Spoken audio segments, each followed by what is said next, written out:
درباره برگزاری گروه کوچک فوق‌العاده صحبت می‌کنیم. ما در مورد 4 چیز حالا صحبت کردیم. اول مشارکت یا خوشامدگویی است، جایی که مردم وارد اتاق میشوند و مورد استقبال قرار میگیرند، از آنها پذیرایی میشه و مورد توجه قرار میگیرند. دوم پرستش هست که گروه جمع میشوند برای دقایقی روی خدا تمرکز میکنند، حضورش رو میطلبند تا با گروه ملاقات کند.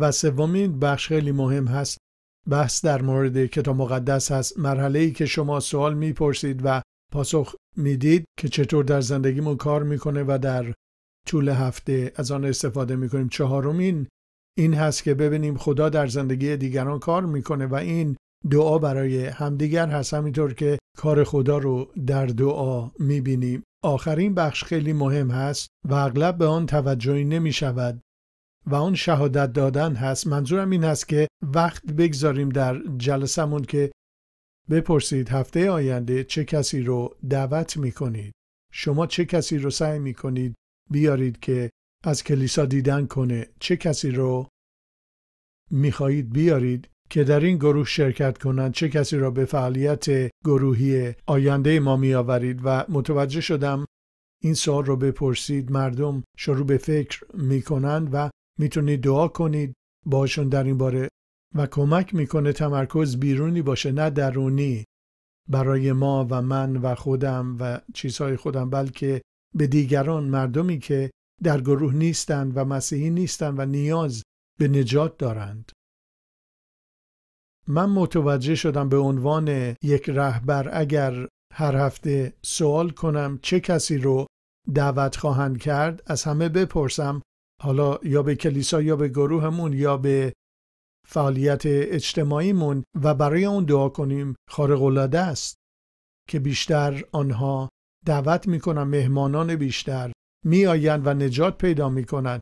این احساسی میشه بعضی وقتا، چون برای همسر یا شوهر دعا میکنن که به مسیح ایمان بیارن و میخوان ببینن چطوری این انجام بشه، این قدم رو بردارن که وارد گروه بشن در کلیسا، چطور آن قدم رو برای اعتماد کردن به عیسی به عنوان خداوند بردارن. من داستانهای خارق‌العاده‌ای رو دیدم اتفاق افتادن. یک بار پسر بزرگ من همه اعضای تیم کشتیش رو آورد به یک فعالیت اجتماعی و همه آنها که آورد آن شب نجات یافتند.